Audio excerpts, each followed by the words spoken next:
Chapter 1-এর first পার্টে পড়ার দরকার নাই। সো আমাদের যদি কোয়েশ্চেন করে যে এন্টারপ্রেনিয়রশিপ থেকে আমরা আসলে কী পাইতেছি, তো তখন আমরা বা আমাদের হচ্ছে এখান থেকে কী আউটপুট আসতেছে, তখন আমরা বলবো যে ক্রিয়েশন অফ ভ্যালু, লাইক কোনো একটা র ম্যাটেরিয়ালকে কোনো একটা ফাইনাল প্রোডাক্টে রূপান্তরিত করা, টাইম অ্যান্ড ইফোর্টের মাধ্যমে আমরা কোনো একটা আইডিয়াকে রিয়েলিটিতে কনভার্ট করতেছি। রিস্ক টেকিংয়ে বলা হইতেছে যে আমরা বিভিন্ন ফাইন্যান্সিয়াল, ইমোশনাল, সোশ্যাল রিস্ক নিতেছি, দেন এখান থেকে কোনো একটা রিওয়ার্ড আসতেছে, লাইক ইন্ডিপেন্ডেন্স, পার্সোনাল স্যাটিসফ্যাকশন আর ফাইন্যান্সিয়াল সাকসেস। এখান থেকে আমাদের বিভিন্ন চ্যালেঞ্জেস আসতেছে, যেগুলো হচ্ছে আমাদের poor sales, competition, lack of money. Then হচ্ছে আমাদের মোটিভেশন, আমরা মোটিভেটও হইতে পারি, ডিমোটিভেটও হইতে পারি।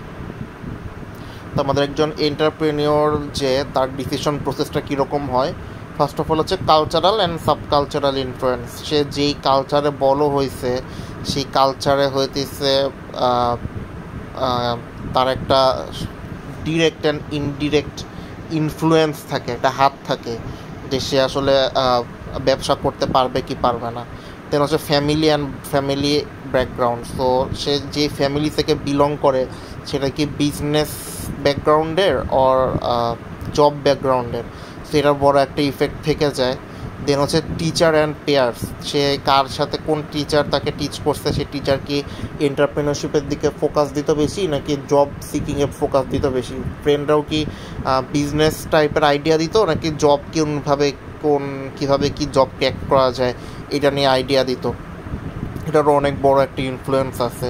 দেন হচ্ছে গভর্নমেন্ট কি জব করাকে বেশি প্রাধান্য দেয়, আর হচ্ছে এন্টারপ্রেনিয়রশিপ দিকেও তারা হচ্ছে গিয়ে মোটিভেট করে, এগুলো একটা ডিরেক্ট ইনডিরেক্ট ইনফ্লুয়েন্স থেকে যায়। দেন হচ্ছে মার্কেটিং অ্যান্ড ফাইন্যান্সিং, যে ফাইন্যান্সিংয়ের জন্য ব্যাঙ্কিং সেক্টর থেকে আমরা ইজিলি লোন পাইতেছি না, মার্কেটিং প্রসেসটা আমাদের ইজি হইতেছে না।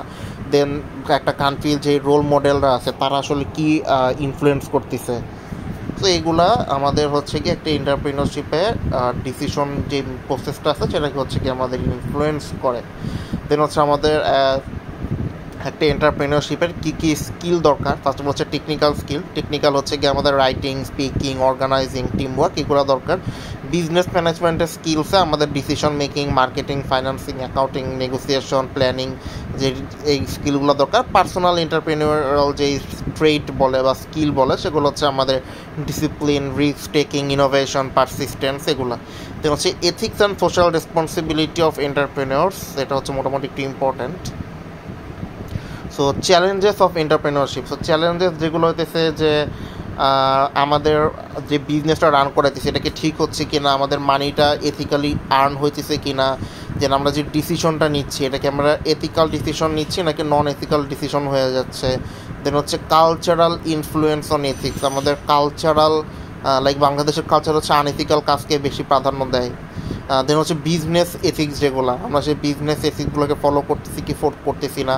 ওয়েস্টার্ন আমাদের যারা হচ্ছে ইউরোপে বা আমেরিকায় যাইতে চায় তাদের একটা বিজনেসের একটা থাকে, তাদের একটা বিজনেস রানিংয়ে একটা প্যাটার্ন থাকে, ওইটা আমাদের এই দেশে ইফেক্ট ফেলাচ্ছে কি না। দেন হচ্ছে আমাদের বিজনেস এথিক্সে আমাদের রিসার্চ করে দেখা যে আমরা আসলে যে বিজনেসটাকে কীভাবে হ্যান্ডেল করতেছি, কীভাবে রান করতেছি।